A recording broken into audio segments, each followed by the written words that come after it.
नमस्कार दोस्तों, आज तारीख है 9 अगस्त, दिन है शुक्रवार। आइए देखते हैं आज के जनसत्ता पेपर में क्या है खास। सबसे पहले बढ़ते हैं हेडलाइन की तरफ।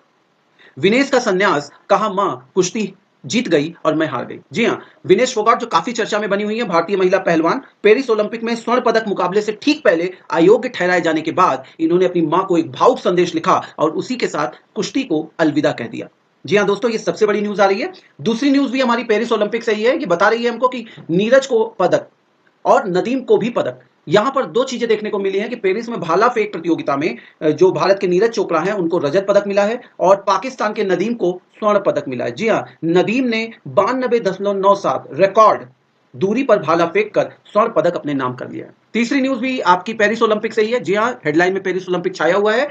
इसमें यह जानकारी दी जा रही है कि भारत ने स्पेन को हराकर अपना कांस्य पदक जीत लिया है। जी, भारतीय हॉकी टीम ने अपना कांस्य पदक जीत लिया है। बहुत बड़ी उपलब्धि है हॉकी टीम के लिए। पिछली बार भी कांस्य पदक ही जीता था टोक्यो ओलंपिक में 2020 में, और इस बार भी कांस्य पदक जीता है। बहुत बड़ी उपलब्धि है। इसमें हरमनप्रीत जो हमारे कैप्टन हैं, उन्होंने 2 गोल करके 2-1 से भारत की जीत को सुनिश्चित किया। जी हाँ, आगे बढ़ते हैं।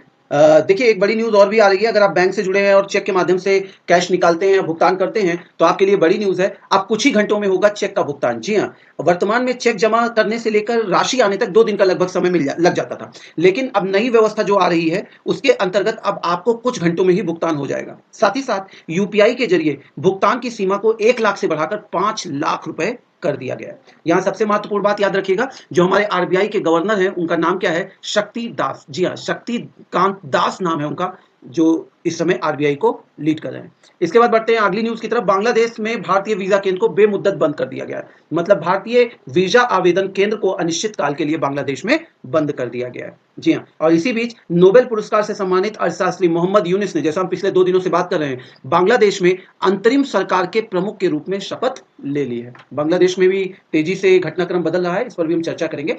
अगली न्यूज है बंगाल से। बंगाल के पूर्व मुख्यमंत्री बुद्धदेव भट्टाचार्य नहीं रहे। जी हाँ, उनका निधन हो गया है। 80 वर्ष की उम्र थी। इनकी पार्टी का नाम था मार्क्सवादी कम्युनिस्ट पार्टी। और इनकी बात खास जो इनकी संबंध में आ रही है वो ये कि भट्टाचार्य ने पहले ही ऐलान कर दिया था कि मृत्यु के बाद उनका शरीर चिकित्सा अनुदान के लिए समर्पित कर दिया जाए। तो ये बहुत बड़ा इनका, एक तरह से कहें, जो आजकल के नेताओं में हमें नहीं देखने को मिलता, वो डेडिकेशन या डिवोशन इनका हम देख पाते हैं। तो ये एक बड़ी हस्ती थे।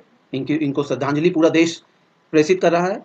आगे बढ़ते हैं और अगली न्यूज आती है दिल्ली से। दिल्ली में उपराज्यपाल ने अधिकारियों को दिए निर्देश। अब दिल्ली में व्हाट्सएप पर जल्द मिलेंगे यातायात चालान। जी हाँ, जनरल मैसेज नहीं आएगा, सीधे व्हाट्सएप पे खटाक से आपके पास एक मैसेज आएगा, पूरी जानकारी आएगी। और साथ ही साथ अब आगे एक व्यवस्था ये की जा रही है, बिना मानव इंटरफेस के, मतलब कोई मनुष्य इसमें इन्वॉल्व ना हो, के वसूली के लिए एआई आधारित स्वचालित नंबर प्लेट पहचान कैमरे लगाने के भी निर्देश दिए गए। मतलब एआई खुद नंबर प्लेट से आइडेंटिफाई करेगी किस नंबर पे चलान जाना है और वो सीधे उसको कनेक्ट करेगी। बहुत बड़ी कह सकते हैं न्यूज़ है ऐसे लोगों के लिए जो यातायात नियम तोड़ते रहते हैं।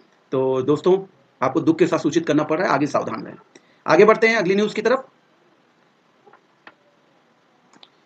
दोस्तों अब हम आते हैं पेज नंबर 6 पे, संपादकीय सेगमेंट पर। यहां पर आज का जो संपादकीय है काफी इंपॉर्टेंट है, नशे की लत और बेकाबू वाहन। जी हां, आप देखेंगे तो हमारे देश में हर साल लगभग 2 लाख दुर्घटनाएं हो रही हैं और जिसमें 75% से अधिक जो दुर्घटनाएं हैं वो शराब पीकर गाड़ी चलाने के कारण हो रही है। तो इस पर एक लेख, ये जो स्पेशली छपा हुआ है जनसत्ता में, ये दिया गया है। इसकी मुख्य बातें मैं जरूर आपको बताता हूं। देखिए, ये लेख ये चर्चा करता है कि देखिए, भारत में लगभग 16 करोड़ लोग हैं जो शराब का सेवन कर रहे हैं। मतलब 16 करोड़ लोग शराब पी रहे हैं और इसमें से 95% लोग ऐसे हैं जो 18 से 49 साल के बीच हैं। और सरकारी आंकड़े ये बताते हैं कि हर साल हमारे यहाँ 2 लाख सड़क दुर्घटनाएं हो रही हैं और 75% शराब पीकर गाड़ी चलाने के कारण हो रही हैं। अब ऐसी कई घटनाएं आपने पिछले दिनों में सुनी भी होंगी।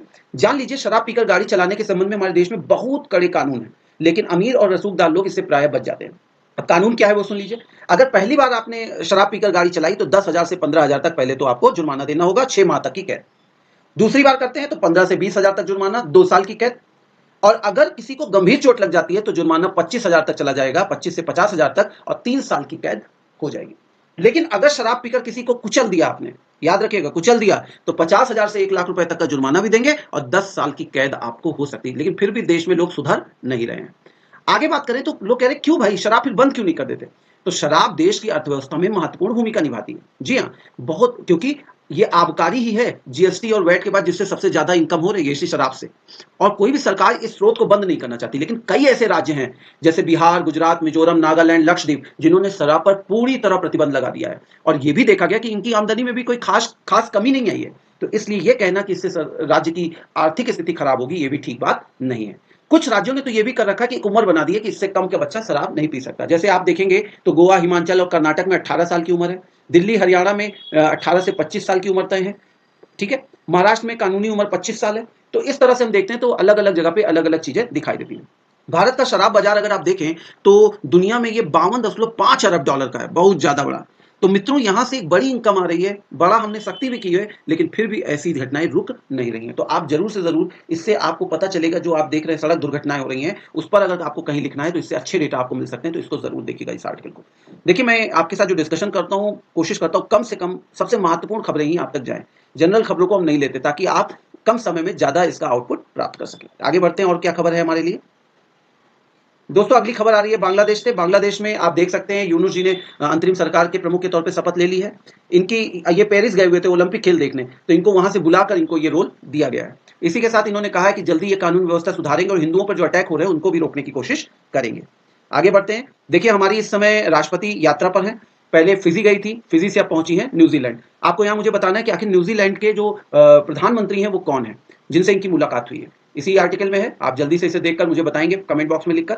आगे बढ़ते हैं, आप खेल पेज पर आते हैं। यहां से देखते हैं क्या है हमारे लिए खास।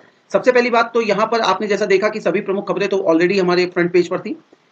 जम्मू कश्मीर में जल्द से जल्द चुनाव कराने की मांग की गई है। जी हां, वहां पर जब मुख्य निर्वाचन आयुक्त राजीव कुमार ने विजिट किया तो सभी दलों ने एक सुर में कहा कि जल्दी से जल्दी यहां चुनाव करा दीजिए। तो सितंबर से पहले ये चुनाव, सितंबर तक ये हो जाने हैं। दोस्तों, आज के पेपर में इतना ही। फिर मिलते हैं अगले अंक में। धन्यवाद।